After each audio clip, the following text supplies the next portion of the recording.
A little while ago we delved into the world of truly weird downloadable content, and we found plenty of DLC that veered off wildly from the premise of the original game, whether by suddenly filling the place with zombies, having you fight the guy with whom you were previously besties, or making you defend an orca on trial for murder. However, you lovely lot had excellent examples of your own in the YouTube comments, so here are even more DLCs that swerved so very far off course from the main game. Beware spoilers for the following.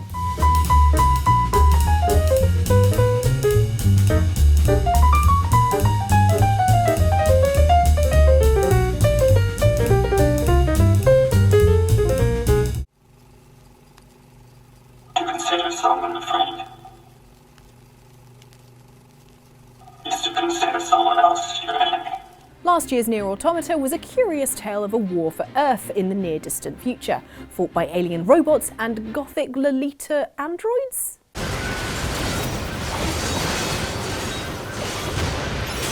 It was brilliant and weird, and yet its DLC called 3C3C1D1194400927 was weirder still. Did I get the name right? Let me check. Yes! Oh, thank goodness.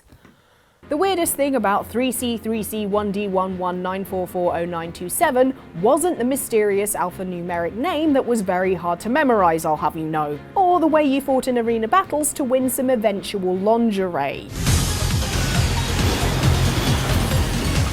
No, the weirdest thing about this arena-based DLC was, as commenter Lightning7076 puts it, what about the DLC to Nier Automata 3C3C1D1194400927 that was released on the day this video was released, where you get to fight the CEOs of Square Enix and Platinum Games? That's right, this slice of downloadable weirdness contains a boss battle against the actual real-world boss of video game publisher Square Enix, which, as the game itself warns you, may annihilate your sense of immersion in this fictional future world. Square Enix 代表取締役社長松田洋介です。 How did a video game executive from the 20th century wind up battling androids in the 220th century? Unless he himself is a lifelike android built to look like a 54-year-old human businessman? It would explain how he can fire hundreds of his own head at his enemies.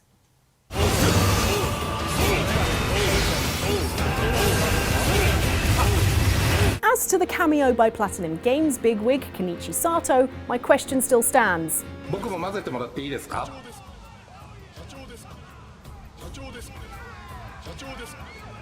プラチナゲームズ代表取締役社長佐藤健一です。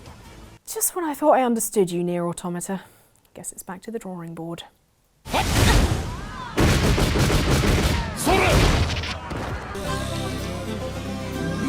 Sausage, pancakes, and cream. Lots of it. Nouveau Palais. We're waiting for you. It is the near future. The apocalypse has had an apocalypse. Far Cry 3 is the tale of a young man who finds himself in a supposed paradise and must discover his inner strength, both in the sense of realising his true self through personal growth and running around shooting stuff trying not to end up inside a local tiger.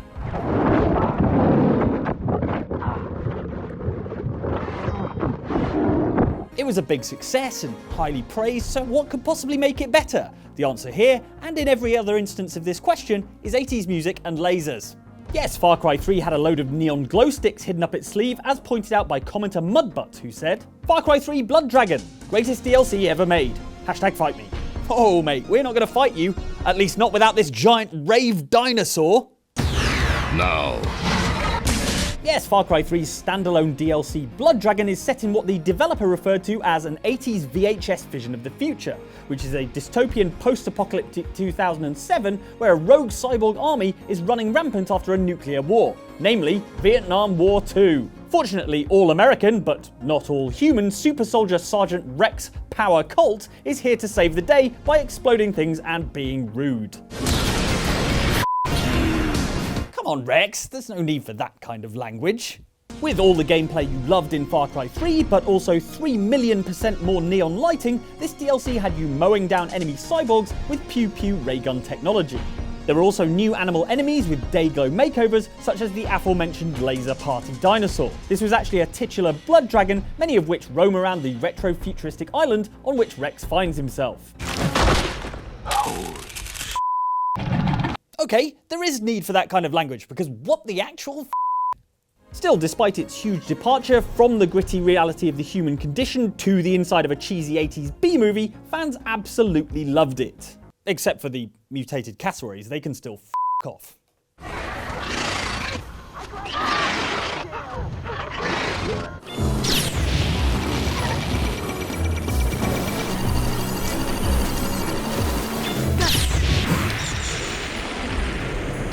What Nintendo did with Breath of the Wild's DLC was kind of like when you finally finish building the most perfect sandcastle and then you put a motorbike in Zelda.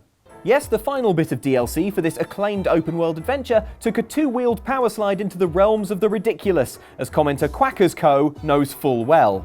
I want to say the new Breath of the Wild DLC kind of lost the plot, but I honestly just want to hear Zelda say, "You seem to be taking a while getting to Hyrule Castle, here is a motorcycle, this should help you get to me in no time." Insert 2 hours of motorcycle gameplay. Now, at first, the Champions Ballad DLC seemed to be very much in keeping with the rest of Breath of the Wild. Your job was to fill several happy hours exploring Hyrule's nooks and crannies, completing challenges and fighting bosses, all to help terrifying 10-foot-tall parrot man Cass finish a song.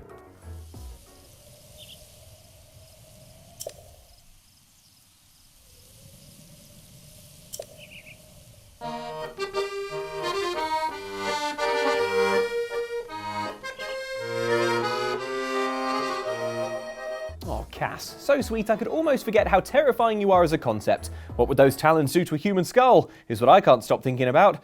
Anyway, so far so Legend of Zelda, but all the whimsy goes out the window when you complete the DLC, and Sheikah monk Maz Koshia gifts you with your precious reward. The one thing that anyone who's ever played a Zelda game has been longing for all these years. Yes, Zelda fan, your patience has been rewarded, and at long last it's time for... Say it with me! Link and Zelda to kiss! No, not that. Zelda as a playable character? No, nothing to do with Zelda. Majora's Mask remastered? Think about what I mentioned in the intro. Dual-wield Master Sword? No.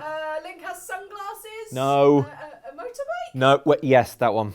The Master Cycle Zero, as it's called in the game, is described as an ancient piece of technology that was destined for the one true hero, which is a whole lot of rationalization for the fact that Link now has a rad dirt bike for no reason.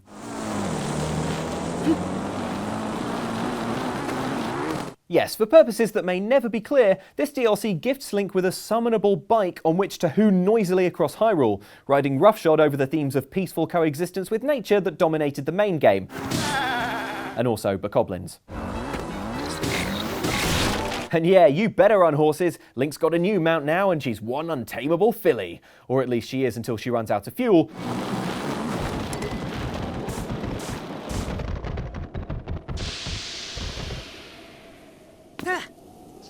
At which point you need to stuff the Master Cycle Zero with junk from your inventory to make it run again, which isn't very one true hero if you ask us.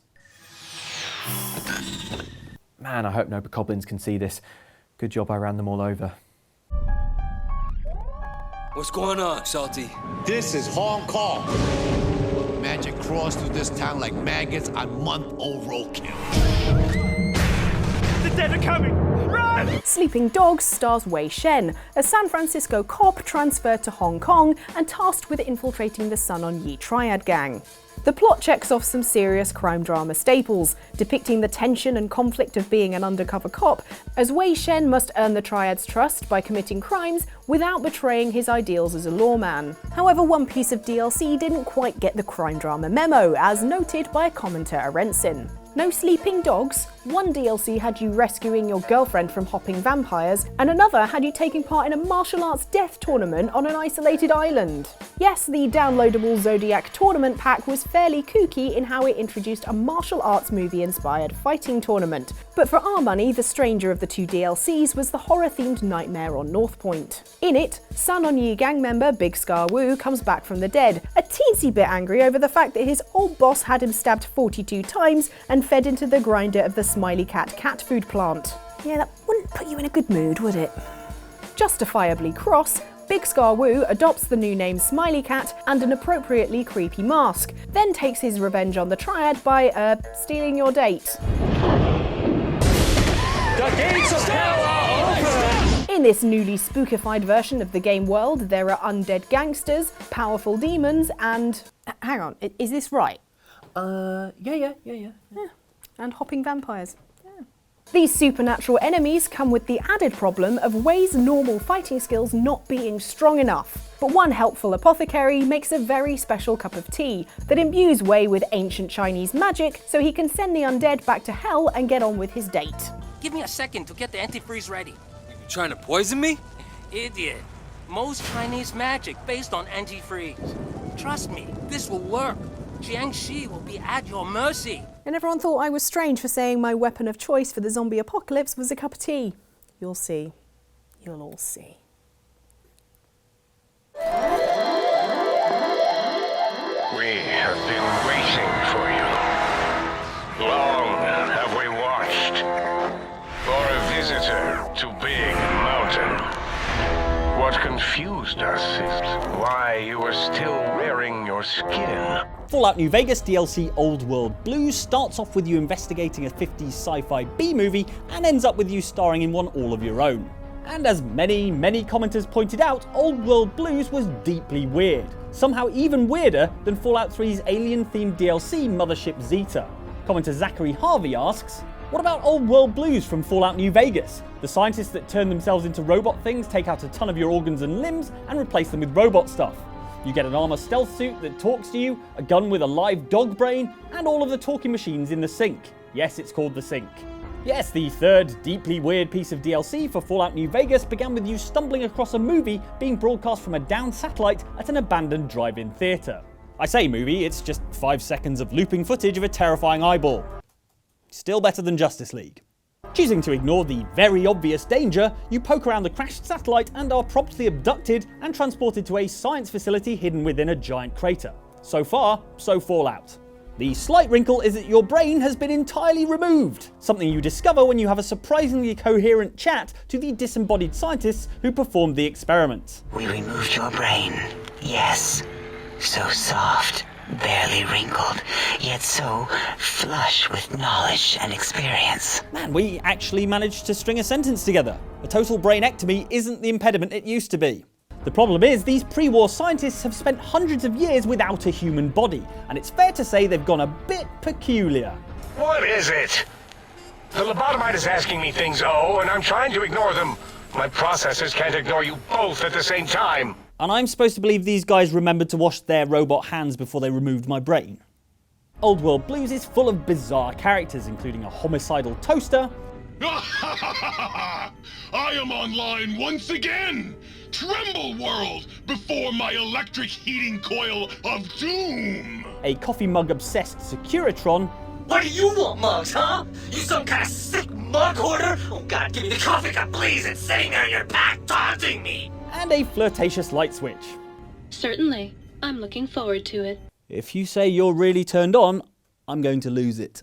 Negotiate this dialogue-heavy DLC, and you can even choose to return to the Mojave Wasteland without your brain, which doesn't seem to negatively affect your overall intelligence, but carries the benefit that it's now impossible for your head to get crippled. Apparently, having a brain is totally overrated. At least things return to being a bit more sensible in the DLC for Fallout 4. What if there was a place with all the zip of Nuka-Cola? Wouldn't that be the cheeriest place in all the world? Apart from the theme park. I meant apart from the theme park. Zeke, I got bitten by a vampire. Really? Do you look more handsome than normal? Do teenage girls suddenly find you irresistible? As we've learned from many a Halloween special of The Simpsons, everything is better with vampires in it, especially my Harry Potter fanfiction. Ron had tasted blood, and he knew that... Whatever, the makers of Infamous know it as well, hence the downloadable expansion for PS3 action-adventure Infamous 2, in which hero/anti-hero Cole McGrath becomes a fledgling bloodsucker. And her bite was like a pit bull with syringes for teeth. The more she drank, the prettier she got. Or as commenter Cole McGrath himself puts it, thanks for not mentioning my awkward vampire phase. It was a different time. No worries, Cole, we've all been there. Like with this fanfiction, for example, Snape stretched his new wings. No! Whatever, this standalone expansion takes place in the city of New Marais during the celebrations for the Festival of Blood, aka Goth Mardi Gras. That's it. Keep your strength up. My children are going to test you tonight, and I want to see what you can do. This supernatural twist on Infamous's usual superpowered action grants Cole exciting new powers, such as turning into a flock of bats and, having a wooden stake? Come on, I read Dracula. I know how this works. What's more, it turns his blue electricity powers into red electricity powers because vampires, and it scraps that pesky karma system because, hello, I'm a vampire now, and morality is for the living.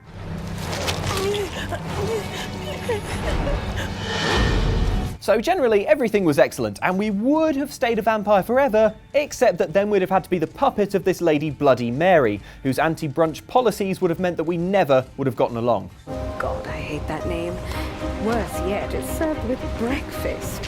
When was it ever acceptable to drink before 5 in the afternoon? Hey, don't judge me. You drink actual human blood. Like Hagrid in Chapter 5. No!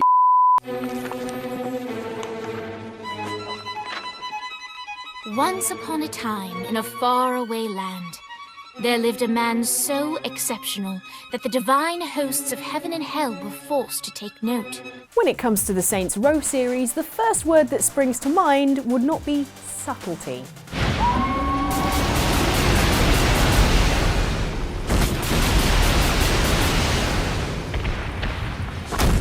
This much is observed by commenter Starichu, who suggested, Saints Row 4, Gat Out of Hell? Nope, that entire game was insane. Well, yes, Saints Row 4 was a bit weird, with your character being president, and then the world being invaded by aliens, and then destroyed by said aliens, with the rest of the game taking place entirely in the computer-simulated version of Earth that they created.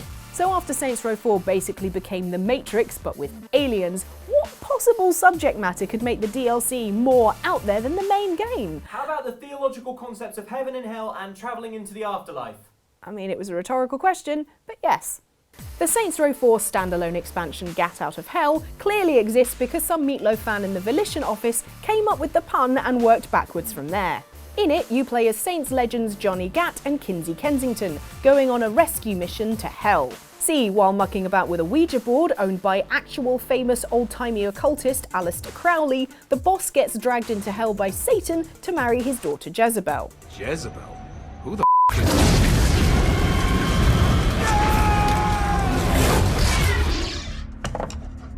In fact, Satan finds the whole thing very amusing. Guys, I think it's laughing at us.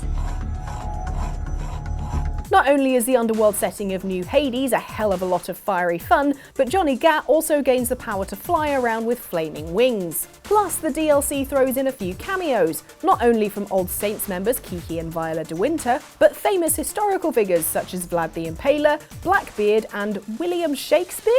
William Shakespeare, humanity's greatest playwright, and hell's most diabolical purveyor of entertainment. Oh come on, Titus Andronicus wasn't that bad. To make the story sort of fit into the Saints Row universe, it doesn't seem to be totally canonically real, instead being told via a sort of choose-your-own-adventure book.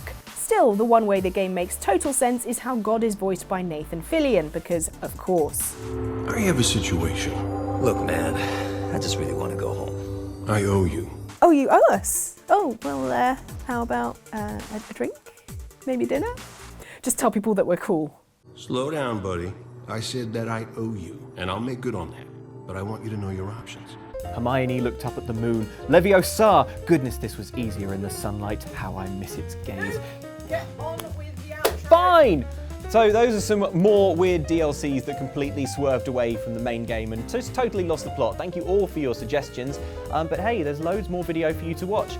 Why not check out this one, which is the original video about DLC that went completely off topic in a really weird way. Or there's this one down here from our sister channel Outside Xbox, and that's all about the times that the real ending to the game was actually in the DLC. And if you enjoyed this, then hey, why not subscribe as well by clicking on the subscribe orb. Oh, and ring that bell once you've subscribed. Thanks, guys.